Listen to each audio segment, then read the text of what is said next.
Have you ever wondered why the cost of living in Canada, particularly housing, seems to be skyrocketing? Let's take a deep dive into the economic landscape of Canada to understand the factors driving this trend. Firstly, consider Canada's demographic shifts.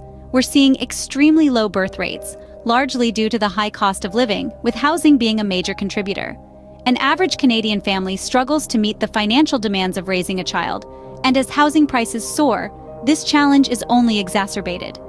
Simultaneously, Canada's population is aging. This demographic reality puts a strain on social services, including healthcare and pensions, which in turn impacts the economy. An aging population also means fewer people in the workforce, leading to slower economic growth. Now let's talk about housing. Housing prices are at record highs across many major Canadian cities. This can be attributed to a variety of factors. Demand for housing is outpacing supply, driving up costs. The construction of new housing is lagging, hindered by high land costs, hefty taxes and fees, and a lack of labor. A slow approval process for new construction projects further compounds the problem. As a result, many Canadians find themselves priced out of the housing market, contributing to a growing homelessness crisis. Another key factor is inflation. High inflation rates diminish the purchasing power of the Canadian dollar, making everything more expensive, housing included. This is further complicated by high interest rates, which increase the cost of borrowing. Higher mortgage costs mean fewer new homes are bought, exacerbating the housing crisis. Couple this with the fact that wage increases are not keeping pace with inflation, and you have a perfect storm. Canadians are earning less in real terms, while the cost of living driven by housing continues to rise. In conclusion, the economic landscape in Canada is indeed complex and challenging, with housing at the heart of the crisis. The high cost of living, demographic shifts, housing demand outpacing supply, and economic factors such as inflation and interest rates all play a part in this intricate puzzle. It's clear that the economic landscape in Canada is complex and challenging, with housing at the heart of the crisis. Can you imagine the pressure that 60,000 new people can put on a city's housing market in just 2 years? Imagine Metro Vancouver, a bustling city already grappling with a housing crisis. Suddenly, in the span of 2 years, 60,000 international students begin attending school. That's 60,000 people, each needing a place to live, each contributing to the demand for rental units. Apartments and basement suites that were once available to Canadian citizens and permanent residents are now being occupied by these students, causing rental rates to skyrocket. But it's not just international students causing this surge in demand.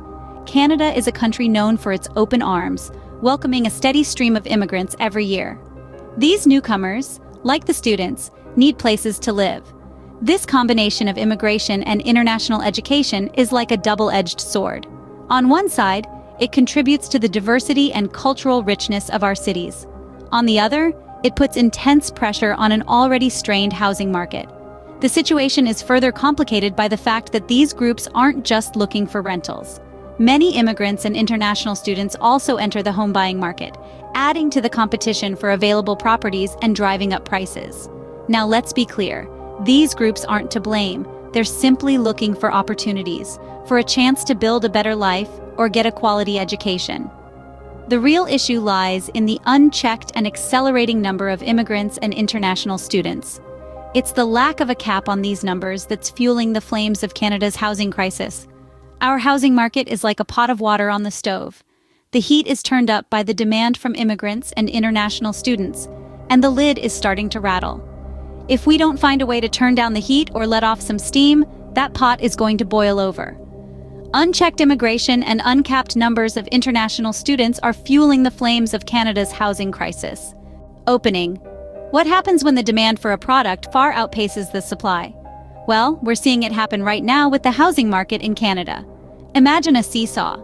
On one side, we have demand, heaving under the weight of population growth, international students, and immigrants. On the other side, we have supply, struggling to keep up, pinned down by a multitude of factors. One of the biggest obstacles to increasing the supply of housing is the high cost of land. In many Canadian cities, land prices have skyrocketed, making it more expensive for developers to start new projects. And when the cost of entry is high, the end product inevitably follows suit. But the cost of land is just the tip of the iceberg. High taxes and fees imposed on construction also play a significant role. These costs, coupled with the cost of land, create a financial barrier that is hard to overcome, especially for developers of affordable housing. And then we have the labor shortage. The construction industry is feeling the squeeze of an aging population and a lack of new entrants into the field. This shortage of labor not only slows down the construction process, but also drives up costs as contractors have to pay more to attract workers. And let's not forget the slow approval process. In many places, getting the necessary permits and approvals to build new housing can take years. This delay not only hampers the supply of new homes, but also adds to the cost, as developers have to factor in the cost of holding land for longer periods. So what we have is a perfect storm.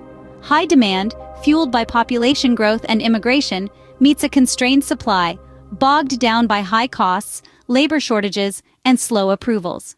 The result? A housing crisis. Closing. The lack of new housing supply is a key factor driving up housing costs in Canada. Unless we address these supply-side issues, the dream of affordable housing will remain just that, a dream, for many Canadians. Did you know that your money might be losing value faster than you think? Let's take a closer look at how this happens. Inflation, which is the increase in prices over time, is currently at a high in Canada. This means that the cost of goods and services is rising. So, even if your money amount stays the same, its purchasing power, or the actual goods and services it can buy, is going down. It's like running up a down escalator, where the escalator is inflation and you're trying to maintain your purchasing power.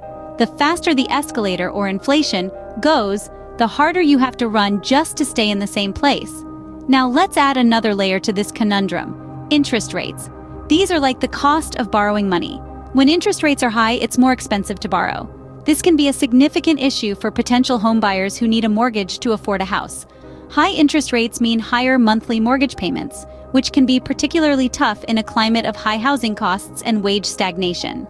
Moreover, high interest rates can also deter businesses from borrowing to invest in new projects or expansions. This can slow down economic growth and job creation, which in turn can add more pressure on the housing market and the economy as a whole. So, what we're seeing is a kind of vicious cycle. High inflation decreases the purchasing power of our money. High interest rates make borrowing more expensive, reducing home buying and slowing economic growth.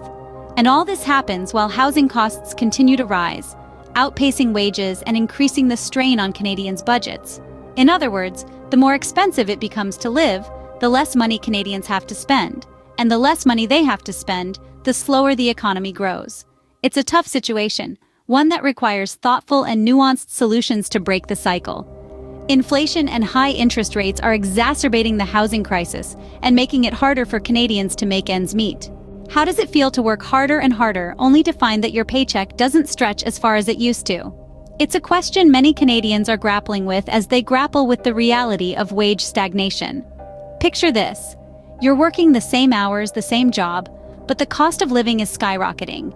This isn't a hypothetical scenario. It's the reality for many Canadians.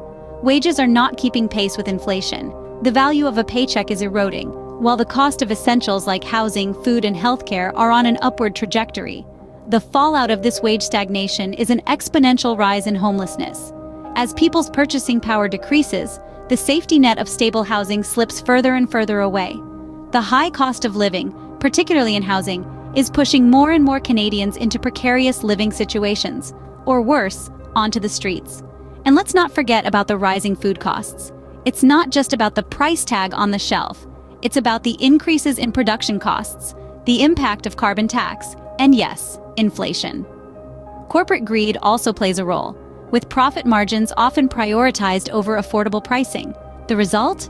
Canadians are paying more for their groceries, further stretching their already thin budgets.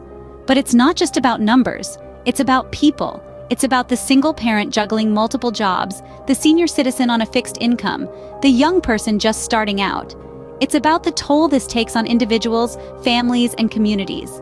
It's about the harsh reality that in a country as prosperous as Canada, wage stagnation and homelessness are on the rise.